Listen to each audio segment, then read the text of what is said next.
সংগ্রামী জনতা, এবার বক্তব্য রাখবেন হেফাজতে ইসলাম বাংলাদেশের নায়েব আমির, নারায়ণগঞ্জের সংগ্রামী আলেম হযরত মাওলানা আব্দুল আউয়াল।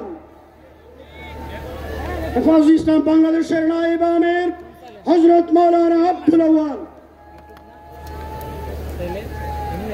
এমনি আর কি 17 বছর আগে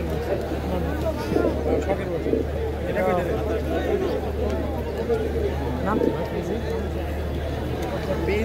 نحمده ونصلي على رسوله الكريم أما بعد।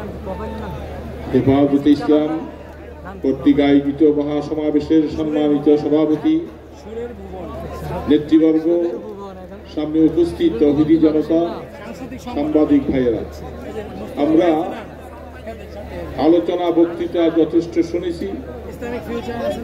আমরা দাবি করতে চাই, নারী সংস্কার নামে যে প্রতিবেদন তারা তৈরি করছে, এই নারীদেরকে তাদের সহ, তাদের দাবি সহ এদের সকলকে ডাস্টবিনে নিক্ষেপ করা হোক এবং তাদের সমীচীন জবাব, সমীচীন শাস্তি তাদের জন্য বাধ্যতামূলক করা হোক। বিশেষ করে হেফাজতের 13 সালের শহীদদের রক্তের নজরানা এবং 21 সালের 24 সালে সমস্ত শহীদানদের রক্তের নজরানা দিয়ে সমস্ত ভাইদের কাছে আমি উদাত্ত আহ্বান করব, আমরা সকলে মুজাহিদি কাফেলায় নাম দিয়ে আগামী দিনের জন্য আমরা প্রস্তুত থাকি। ইসলামের বিরুদ্ধে যত কোনো আইন প্রণয়ন করতে যারা যাবে তাদেরকে দাঁত ভাঙা জবাব দেওয়া হবে ইনশাআল্লাহ। এবং তাদেরকে জানিয়ে দিতে চাই, যারা ইসলামের বিরুদ্ধে এই সমস্ত আইন প্রণয়ন করতে যাচ্ছ, তোমরা রং দেখেছো, এখনো রঙের ডিব্বা দেখো নাই। তোমরা গুগু দেখেছো, গুগুর ফান দেখো নাই।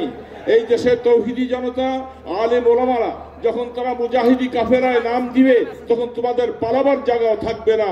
এই জন্য তোমাদেরকে সোচ্চারভাবে আমরা বলে দিতে চাই, তোমরা সাবধান হয়ে যাও।